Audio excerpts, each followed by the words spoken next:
Hello and welcome. How loud is the call for democracy in China, and what are activists risking by speaking out? Dissent in China has reportedly risen to a level not seen since the Tiananmen Square protest 21 years ago. Calls for reform have been mounting after the jailed dissident Liu Xiaobo won the Nobel Peace Prize on October the 8th.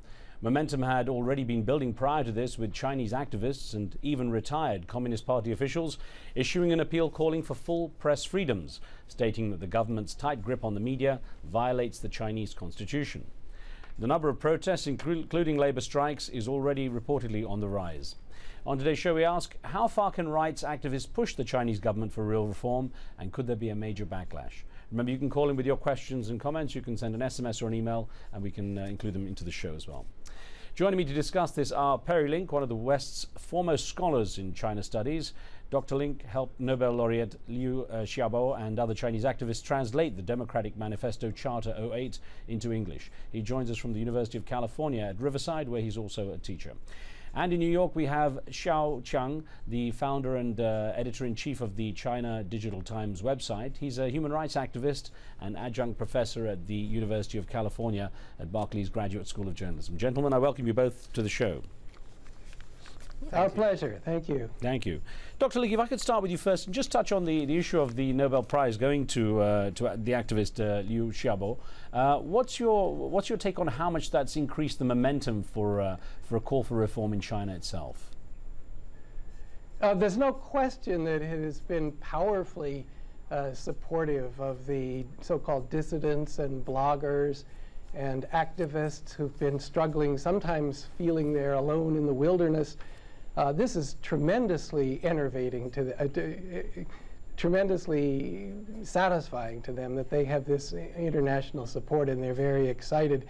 In my view, though, the long-term benefit of this that we're going to see unfolding over decades, perhaps not just years, is that it gives the Chinese people an alternate version of China with which to identify. You know, ever since the 19th century, the Chinese nation has been trying to find itself in the modern world, and for the last couple of decades, the Chinese government has said, we are China, and you identify with us, the Communist Party of China, and we will be your flag to be China. Right. This gives to the Chinese people an alternate view of what they can identify with. We can be China without being this old-style authoritarian 19th century style government. And right. I think over the long term, that's going to be the most important effect of the prize. Well, Dr. Link, let me ask you just one thing, that there are some people, including other dissidents, I want to get your view on this. They say that Liu Xiaobo shouldn't have got the prize because he wasn't willing to challenge the Chinese government enough. Of course, we can touch on Charter 08 in a moment, because I know you were working closely with him on that, but it didn't call for a complete, sort of overthrow of the government. It's asking the government really to follow the Chinese constitution. Charter 08 was the first public document in the history of the People's Republic of China to challenge one-party rule. And that was a very powerful challenge. They didn't do it in a flamboyant way. They didn't say, let's cancel the Communist Party or make it illegal. The Communist Party can compete with other parties in a democratic system, was the position of the Charter 08 people.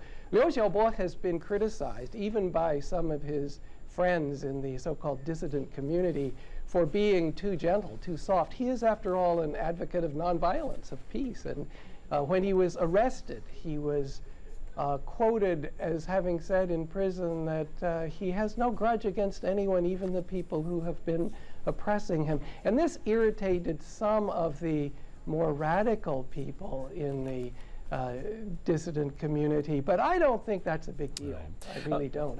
Okay. Let me bring in Professor. On policy matters, they agree. Okay, well, I'll get back to you on that in a moment, sir. Let me bring in Professor Xiaoqiang on this as well. Professor, glad you could join us. There's a belief that there's a majority of people in China who really know very little about what's happened with Liu and his Nobel Prize, because there's been essentially a big media blackout, so it hasn't really had that much impact. The impact is deep and profound and goes long term. Of course, the reason people don't know about names such as Liu Xiaobo, or many people don't even know what happened in 1989 Tiananmen, is because of government effort to censor and brainwash people. But that scenario or that situation has been changing and it's going to continue to change because of the internet and other reasons, and this time because of Nobel Peace Prize, because every Chinese or educated Chinese know what the Nobel Prize is. And in terms of the prize itself, it's not more than a moral support to the Chinese people. And I want to bring the word universal value here. In China, that's the coded word for democracy, human rights, freedom of expression. And the debate, not between the dissident and the government, but in the mainstream of society, including the ruling elites, it's about debate universal value vis-a-vis so-called China model or authoritarian development. And that debate is far more than between the dissident and the government. Now, in fairness, I have to say the Chinese government spokesman from the foreign ministry commented on the issue of Liu Xiaobo and had this to say. So we'll listen to this. China has made continuous progress in human rights since the reforms and opening up. It is obvious to all. The issue of Liu Xiaobo is not a human rights issue at all, but an issue of national legal sanctity. Professor Xiao, let me get your perspective on how sensitive the government is, particularly at this time, with what's been going on. What impact do you think it might have on what the ministry spokesman there was saying about, China having its own pace of reforms? Well, they are very sensitive, and apparently you can see the complete denial of what Liu Xiaobo is really stand for and what's it really symbolized for, powerful symbol for what I call the universal value. They don't dare to let the Charter 08 being read by the Chinese population, right? They don't dare to acknowledge what Liu Xiaobo is writing about. And they are completely lying to the world public that this is not a human rights issue. I mean, of course they know it is a human rights issue. They don't want to acknowledge the word human rights. Even the human rights is in the Chinese constitution because they cannot face the simple fact that this is a human rights calling from Liu Xiaobo and being acknowledged, recognized, and empowered by the international community. If they cannot face the truth, then they are the one who is weak. Okay, Dr. Link, let me ask you for your take on what the government's response to labor strikes and other so-called mass incidents that have been taking place, certainly more recently in China. Oh, that's also a fairly long-term problem. For the last decade and a half, the number of so-called mass incidents reported, by the way, by the Ministry of Public Security, these aren't dissident reports, has been increasing continually until I think last year it was up to more than 200,000. So the effort to control this, to monitor it, to watch its leaders, to intimidate its leaders has been growing and growing. Last year, in fact, last June it was of this year, there was a report from the Shanghai Academy of Social Sciences reporting that the governmental budget nationwide for so-called stability maintenance was, I think, 516 billion yuan or something, which might not mean much to your listeners, but it's almost the same size as the military budget, which is the largest budget in China. So there's a lot of concern about this and efforts to control it, efforts to find people who are viewed as troublemakers and to nip things in the bud. And that's why Liu Xiaobo is denounced as a criminal. He's been tried, he's in prison. This is all over the state media in China, but as Xiao Qiang has just pointed out, none of his actual words, what he said, his Charter 08, his ideas, those are suppressed. And this fact shows that the government leaders themselves know that when they say the Chinese people don't like these ideas, these are un-Chinese ideas, they know that that's false. No one knows that better than they themselves. Professor Xiao, what's I know you weren't actually in China at the time of the Tiananmen Square incident, and you were in the U.S. at the time. But I know you followed what's been happening. And do you feel that there could ever be the level of tension and dissent and protest nowadays that could it reach that kind of level that it was 20 years ago? Well, I think China is in some ways significantly different than 20 years ago. Even it's still a Communist Party ruling authoritarian country, but in terms of social changes, economic growth, and many other aspects, and even people's consciousness, China has come a long way. I don't think we just want to see a dramatic event in China, such as Tiananmen gathering. and I don't know if that's going to happen. But I do see its rise of the demand for universal values, for the political reform, for constitutional change, exactly as Charter 08 laid out, like Dr. Liu Xiaobo wrote. And that kind of message and the movement went far beyond of intellectuals or even the so-called dissident circle. It is becoming a debate in the society which direction China is going. If we pay attention to Chinese high politics, we should notice the Chinese premier Wen Jiabao himself recently, 6 times in a row, mentioned the word political reform. He even goes this far to say that the desire of Chinese people for the freedom is unstoppable. Whatever that rhetoric is, whether there's a policy or politics behind it, as far as the rhetoric is concerned, it's the same as what Charter 08 asking for. Okay. Before we take a break, let's get a caller in from the Netherlands. Rad, you're on the line with us. Go ahead, please. Yes, hi. I have a simple question. The message is great. Of course, China, with 15% of the world's population, should indeed have democracy. My question is, does that message not get severely weakened by the fact that the West and the United States have demonstrated very bad human rights record? So nowadays, practically to any dictatorship, when they say, get your act straight, they turn back and say, what about Guantanamo Bay? Guantanamo, what about Abu Ghraib and the rest? Right. And this message, this has turned into a vicious circle that we cannot debate with dictators anymore. Okay, Rad, I'm going to get that question to our guests in just a moment. We're going to take a short break. When we return, an answer to Rad's question and look at who the future leaders in China are and what sort of agenda they could be promoting when it comes to freedom and rights. More of that when we return.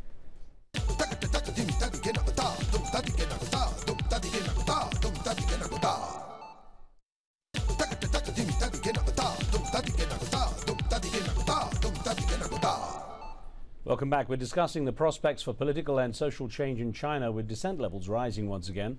How will such protests be handled by the country's future leaders and what sort of agenda might they set?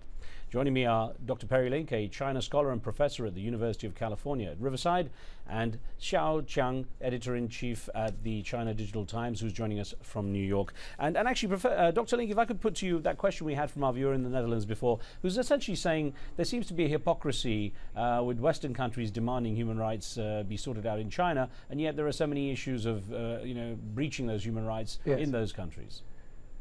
Yes. Well, the caller, of course, is correct that human rights abuses happen everywhere in the world. I'm on the board of Human Rights Watch, and one reason I'm proud to be on that board is that that group uses the very same criteria everywhere in the world to make reports on human rights abuses. But the caller's question, as I heard it, really was, does the fact that rights abuses happen in the United States and other places undermine the perception in China that we have human rights problems here? I don't think so. The ordinary Chinese person who's worried about rights and freedoms and better air and more fairness and so on is thinking about China, thinking about their local situations. And it's pretty far-fetched to think that the ordinary people whom Xiaoqiang was talking about all through the society who are worrying about these problems are similarly worried about Guantanamo or something like that. Perhaps they should be, but they just aren't, I think. All right, Professor Xiao, an email question to you, sir, if I may, from South Africa. A viewer by the name of Kigele Lesame has written in saying, if the developed and democratic countries gradually started isolating China by reducing their dependence on it, this would be a plausible way to force democratic reforms there. What's your view on that? Okay, I think these are misleading questions. There's no countries are trying to isolate China. They all engage China. China is the biggest market in the world and one of the most important countries people have to deal with and engage with. So that assumption doesn't assume. The earlier caller's question too, the whole thing about Charter 08 or Tiananmen itself or Dr. Liu Xiaobo, it's about China. It's about what Chinese people want and what Chinese people deserve. It's not about the United States. But a better China, a democratic China, a peaceful China, is for a better world. It will be better for the United States, will be better for Arabic world, will be better for Japan, will be better for everybody. And that's what's important for us to understand the message of Liu Xiaobo to symbolize. Okay, well, Dr. Link, an email question, if I could, to you that came from Egypt, touching on that Charter 08 issue. Yusra Haras wrote in saying, Charter 8 states human rights are not imparted by the state. Liu Xiaobo's efforts are instigating a new start for democracy in China, bringing a social transformation that can match its economic transformation. But I gather now that there's a plan, there's a 5-year national plan that the government in China is working on. They're expecting to finalize around March next year. I wonder to what degree the sort of talk of looking in and creating more social change and focusing less on the aggressive growth, reducing that percentage of growth, might actually be all in play already. If I understand correctly, the question is whether the Chinese leadership is doing a good job of making economic decisions in order to maximize the material welfare. Is that? No, sir. I was thinking more in terms of, there's a talk about matching the social change to the economic change, but I gather that the government is looking now at reducing the aggressive rate of growth. This talk of overheating in the economy in China is being addressed a little bit, and that the focus now is heading a bit more towards social change and social issues that really have been plaguing the country. Within the government, you mean? Yes, sir. The debate, yes. I think it is, yes. The economy has boomed and in some cases overheated, and that has caused problems for the government of its own. And with it has come this rising tide of awareness of rights and a sense that the society isn't as fair as it ought to be, because the gap between rich and poor, the ones that have benefited from the economic boom, have benefited much more than the ordinary people have, and so on. So yes, of course, the issues in the minds of the leaders, I think, have turned, that's correct, more towards social issues. Not, I would add, out of a sense of that this is the right thing to do, that we have to be more fair to ordinary people, but out of a practical political calculation that if we don't turn to these social issues, our own power is going to be less stable. Professor Xiao, who do you see as those being lined up to lead the country? Who's in the wings to take over, and what kind of path do you feel they might be ready to take? Well, I do not know China's high politics. To me, they all look same. They have the same haircut, they have the same dress, they all speak about the same languages, and as a matter of fact, they don't act as an individual. If you look at Politburo 9, I don't personally tell the difference. And of course, they are individuals. They do have their own political agenda. They do have inside politics. In the end, they are the leader of the powerful, most powerful and populated one-party monopoly of all the power, and they have to decide what's best for their party, for themselves, and for the country. They are ruling 1.3 billion people in the world. And whether they're out of self-interest or enlightened self-interest, they have to decide which way China is going to go. And for that reason, who is going to be next in power and who are supporting him, and what are the inner opinions and politics are very important, especially when the public opinion, world public opinion and China's public opinion are more and more clearly expressing the message that China wants to go on the road of universal value. Okay. So I'm hoping the future leader will hear that message. Kamis is on the line from Egypt with us. Kamisa, your question, please.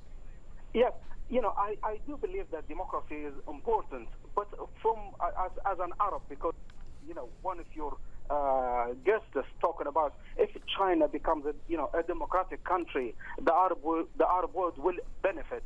According to the last 100 years, the Arab world actually really suffered from the Western democracies. Okay. What I'm afraid of is actually China won't become the democracy. We're going to suffer more. Russia was a communist. Kamisa, let me, because because of the lack of time, I hear your point, but I want to get Dr. Ling to look at perhaps also the leadership, the way it's going. Dr. Ling, of course, it was just announced that China's Vice President Xi Jinping was named Vice Chairman of the Communist Party's Military Commission, which is a major move that signals he may be next in line. I gather that was the same title bestowed upon President Hu Jintao in 1999 when he was vice president. Is he very much an up-and-coming person? Is he, what kind of leadership could we expect if that was the case? Xi Jinping is the son of one of the elder communist leaders, and I agree with Xiaoqiang here. These top leaders, including Xi Jinping or Li Keqiang, who's the other one who is named as a possible successor, all wear the same face. But I think that metaphor of wearing the same face is important, because they do look at each other and have to look over their shoulders at each other when they talk. They are different from the early generations of communist leaders. Mao Zedong was a one-person dictator. Deng Xiaoping was pretty much a one-person dictator. The current leadership doesn't have a transcendent figure like that. So they all have to watch each other, and if any of them makes a mistake, the others can use that mistake, quote unquote, to grab for power in their struggles at the top. And so this creates an inherently sort of unstable situation at the top, in which it's not inconceivable that someone like a Boris Yeltsin or a Mikhail Gorbachev, whom no one really could see in advance coming in the Soviet Union's Politburo either, might come forward and decide suddenly to play a card and try to make a difference. Sometimes Chinese Democrats look at Wen Jiabao and hope that he will do that. Personally, I think he's a little bit too weak personally to try to do that. But that kind of a scenario could happen, but I don't have a crystal ball about it. Well, Dr. Ling, there we're out of time. And Professor Xiao, I'd like to thank you as well, sir. Thank you, gentlemen, for being with us. Our pleasure. Thanks for joining us with your questions. Remember, you can download free podcasts of the show on iTunes. This week, we're featuring two discussions. One with actor George Clooney on increasing international pressure on Sudan, and the second on the viability of a one-state solution for Israel and the Palestinian territories. Be sure to check out both of those. On the next show, we take a look at reforms in Saudi Arabia. Under the leadership of King Abdullah, the country has seen improvement in the social and legal framework of society, including women who now enjoy a taste of freedom not seen before. But are the changes enough, and are they moving at a suitable pace? Be sure to tune in for that from me and the team. We'll see you next time.